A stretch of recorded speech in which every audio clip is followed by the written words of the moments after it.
Iran's new military warning to Trump, issued as a 60-day countdown began, came with stern language intended to signal that Tehran believes time is running out for diplomatic patience and that it expects concrete reciprocal steps before the deadline lapses, a message crafted to exert pressure on Washington while warning against unilateral moves.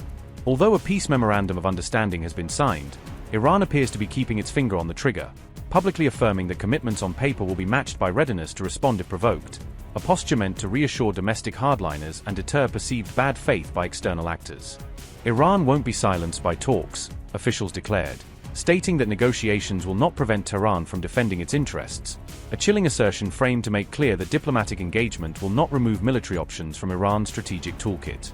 Tehran has threatened a battlefield response if the United States dares to break the Memorandum of Understanding, warning that any U.S. violation would trigger proportionate and immediate actions on the ground that could rapidly escalate tensions and complicate regional security. Iran issued a fresh warning to the United States just days after signing a Memorandum of Understanding aimed at ending the war, a move that Tehran says is intended to clarify red lines and deter any attempts to exploit the agreement while diplomats work to translate words on paper into lasting commitments. Iran's acting defense minister declared that Tehran could confront its adversaries despite ongoing negotiations, emphasizing that diplomatic engagement does not diminish the country's willingness or capacity to use military means if it perceives its core interests to be threatened. The minister warned that Iran could respond on the battlefield to any U.S. breach during talks, stressing that violations of the memorandum would draw immediate and proportionate military reactions intended to impose costs and restore deterrence. Al-Riza said Iran would strengthen its military posture across all domains throughout the negotiations, signaling an intent to maintain robust defensive and offensive capabilities while talks proceed so as to preserve strategic leverage. Iran's armed forces were described by the defense minister as standing at their highest level of readiness, language intended to convey seriousness to both domestic audiences and foreign capitals that Tehran remains prepared for rapid military action if required.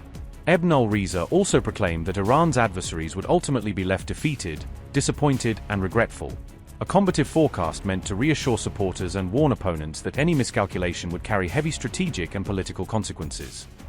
Amid US-Iran peace talks, a hardliner's remarks sparked widespread backlash inside Iran, according to reports dated June 22, with commentators and political figures debating whether the outburst will alter the fragile diplomatic momentum between Tehran and Washington. During a televised segment, the lawmaker publicly read purported excerpts from top-secret letters attributed to Iran's supreme leader, presenting the materials as authoritative and prompting immediate scrutiny and controversy among both supporters and critics. Mahmoud Nabavian said on air that Mojtaba had opposed talks with the United States before being abruptly cut off, a claim reported by Iran International that highlights fractures within Tehran's negotiating team and raises questions about who controls the country's foreign policy decisions. Mahmoud Nabavian serves as a member of Parliament's National Security and Foreign Policy Committee, a position that lends weight to his statements and suggests his allegations could influence both parliamentary debate and public perception. Nabavian further asserted that Mojtaba and Supreme Leader Khamenei had imposed conditions which were not reflected in the Memorandum of Understanding with the United States, an allegation that, if verified, would suggest critical elements of Iran's demands were sidelined during the negotiations. The Iranian lawmaker said, and I quote, "The Supreme Leader explicitly expresses his dissatisfaction. He says, 'Why did you not observe the conditions?' What has taken shape in the Pakistan negotiations is fundamentally different from what was supposed to happen and from what constituted the condition for the legitimacy of the negotiations. The Strait of Hormuz is a very important key. If the Americans want pressure taken off their throat, they must first implement preconditions, foremost among them the payment of compensation and debts." Unquote. The lawmaker also revealed that Mojtaba wanted the talks to concentrate squarely on ending the conflict and securing compensation for victims and affected communities, arguing that humanitarian and reparative measures should take precedence over other diplomatic issues and thus shape the negotiating agenda.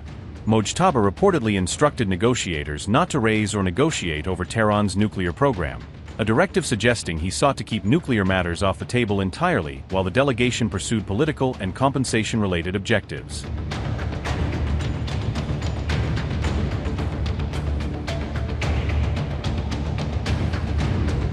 Iran's state broadcaster condemned Nabavian's televised remarks as a legal violation warranting judicial action, arguing that his disclosure crossed established legal lines and calling for the judiciary to intervene to investigate and potentially prosecute those responsible for the alleged breach. State television warned that any references to classified documents or official correspondence were punishable under Iranian law, stressing that public disclosure of such materials could carry criminal penalties and urging institutions to pursue accountability for what it described as an unlawful revelation. Hossein Soleimani, Mashreg editor-in-chief, said, and I quote, "Why don't you say these selective excerpts of yours were from about 20-something correspondences, and in fact from the earliest ones? Since you disclosed and published the system's secret and top-secret documents, you should at least have disclosed them correctly and accurately," unquote. Nabavian and several other prominent figures have issued sharp criticisms of the Iran-US memorandum of understanding, arguing that the accord fails to reflect key national interests and warning that it could undermine Iran's bargaining position while fueling domestic political opposition.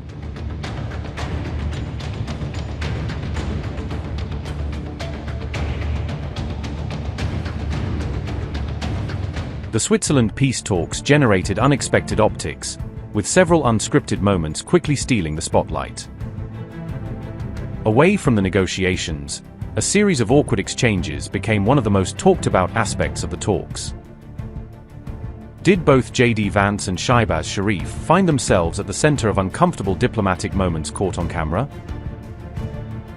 An awkward interaction involving J.D. Vance and Qatar's Prime Minister has sparked intense speculation over whether diplomatic snub occurred.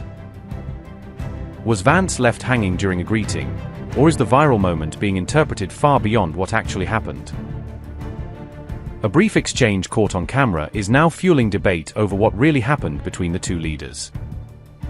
Vance wasn't the only leader drawing attention, as Pakistani Prime Minister Shahbaz Sharif also appeared caught off guard during the proceedings.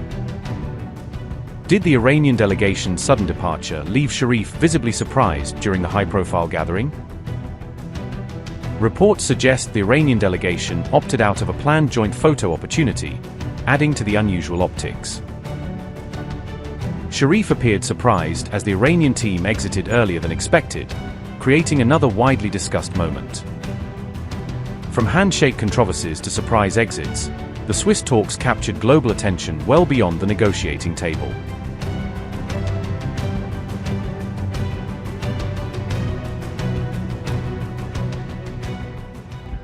As Donald Trump and Masoud Pezeshkian traded threats in public, the Swiss talks quickly descended into confusion, with negotiators struggling to keep the process on track. On June 21st, Pezeshkian bluntly insisted that Iran would never abandon uranium enrichment, restating one of Tehran's central red lines in front of the world. The president claimed Washington had effectively reversed course and accepted Iran's nuclear rights, portraying the memorandum as a victory for Tehran's position. After Pezeshkian's speech, Trump fired back by threatening the Iranian president to watch his mouth, escalating the rhetoric just as the Swiss round was beginning. Trump then went further, saying Pezeshkian better shape up, or we will take over the rest of the country, a line that rattled diplomats and enraged officials in Tehran. Separately, the US president demanded that Iran rein in Hezbollah or face new strikes, tying the fate of the talks directly to the battlefield in Lebanon. That warning reportedly sent shockwaves through the first round of Swiss negotiations, with some participants questioning whether the process could survive such public threats. Iran's parliament speaker Bagher Ghalibaf responded by warning that Washington must be careful with its words, framing Trump's comments as both provocative and counterproductive. Iran's top negotiator reiterated that the country's armed forces remain ready to respond if needed, linking military posture to the tone and direction of the US president's threats.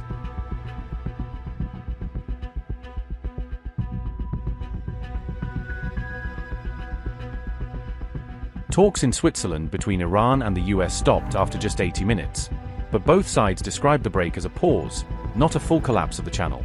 Tehran's nuclear program did not feature in those 80 minutes, with negotiators instead parking the most sensitive issue while they tried to stabilize the ceasefire framework. According to Iranian state TV, the meeting focused on Lebanon and on how to implement clauses of the Memorandum of Understanding, rather than rewriting the nuclear file.